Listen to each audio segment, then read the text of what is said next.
নমস্কার, ভিলেজ কুকিংয়ে সবাইকে স্বাগত। আজ একটা পুডিংয়ের রেসিপি দেব। দেখো এখানে 1 বাটি দুধ নিয়েছি, 1 কাপ চিনি আর আগার আগার পাউডার আর ভ্যানিলা এসেন্স।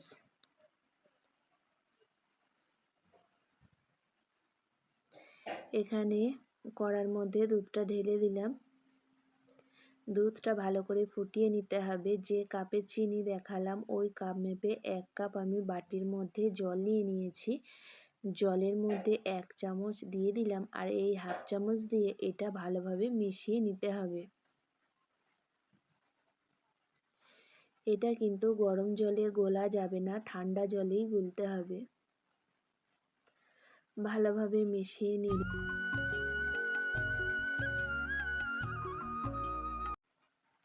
কিছুক্ষণ এটাকে ভালোভাবে ফুটিয়ে নিতে হবে দুধটা।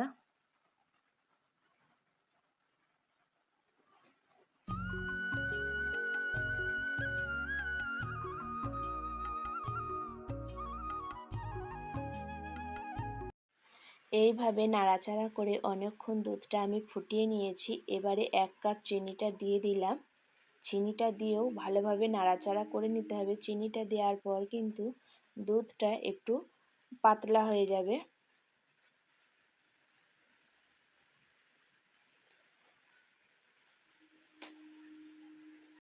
চিনিটা দেওয়ার পর বারে বারে নেড়ে ভালো করে ফুটিয়ে আর একটু ঘন করে নিতে হবে।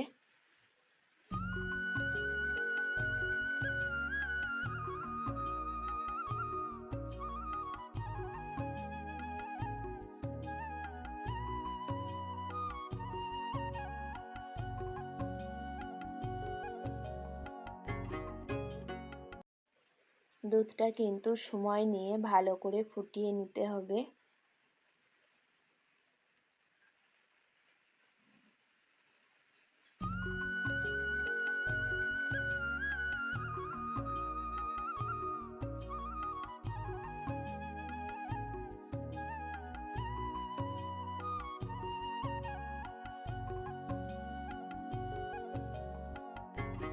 যে জলের মধ্যে আগার আগার পাউডারটা গুলে রেখেছিলাম এবারে সেটা দিয়ে দিলাম। এটা দেওয়ার পর কিন্তু নাড়া বন্ধ দিলে হবে না, ভালোভাবে দুধটা নাড়তে হবে।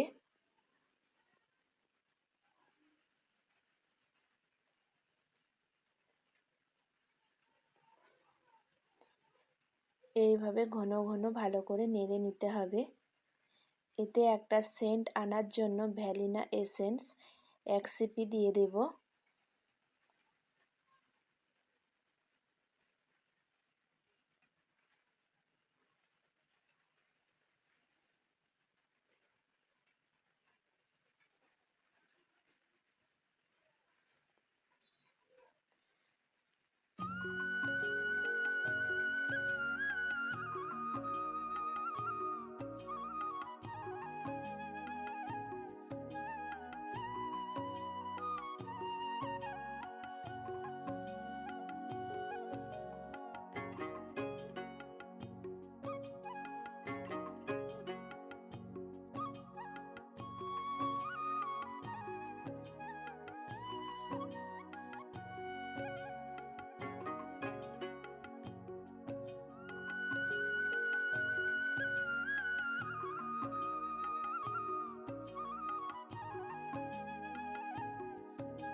আগার আগার পাউডারটা দিয়ে ভালোভাবে নেড়ে নিতে হবে। এখানে কিন্তু নাড়া বন্ধ দিলে হবে না। দেখো এখানে আমি ভালোভাবে নেড়ে নিয়েছি। এবারে এটা আমার হয়ে গেছে। এবারে আমি গ্যাস বন্ধ করে ঠান্ডা করতে দেব। দেখো কতটা গাঢ় হয়েছে। আমি একটা টিফিন নিয়েছি, টিফিনের মধ্যে এটা আমি ঢেলে নিচ্ছি। কত সুন্দর দেখতে লাগছে।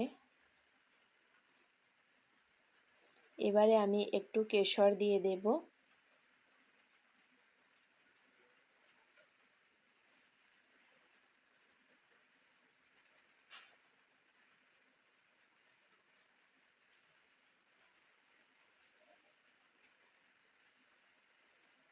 এগুলো দিয়ে একটু সাজিয়ে নেব, না দিলেও হবে। এখানে কিছুটা কিশমিশ দিয়ে দেব।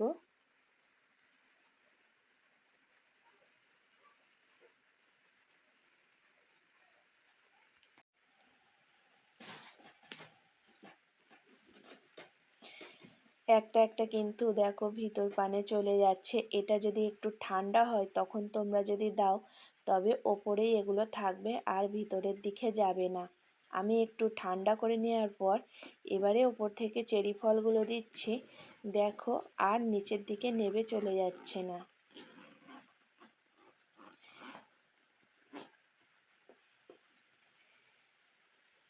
এই পুডিং ফ্রিজে না রাখলেও চলবে।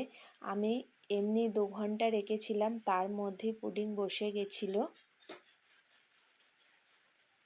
দেখো 2 ঘন্টা রাখার পর আমি একটা ডিশের মধ্যে ঢেলে নিচ্ছি। কত সুন্দর খালি হয়েছে দেখো, কত নরমও হয়েছে, দেখতে যেন অসাধারণ লাগছে, খেতে তো খুব ভালো হয়েছিল, টেস্টি লাগছিল। দেখো ওপরটা কত সুন্দর লাগছে।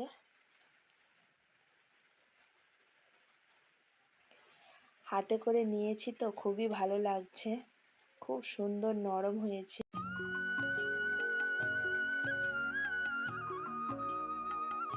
দেখো তখন আমি যে কিশমিশগুলো দিয়েছিলাম নিচের দিকে চলে গেছে, কিন্তু একটু ঠান্ডা হওয়ার পর যে চেরিগুলো দিয়েছিলাম কিন্তু একটাও নিচের দিকে যায়নি।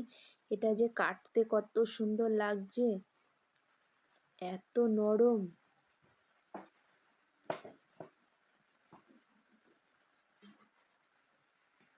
একটা নিয়ে দেখাচ্ছি, দেখো কত সুন্দর হয়েছে।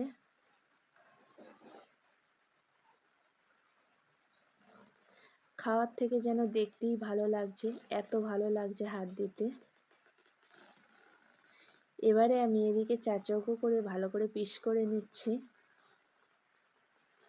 কাটতে তো আমার খুবই ভালো লাগছে।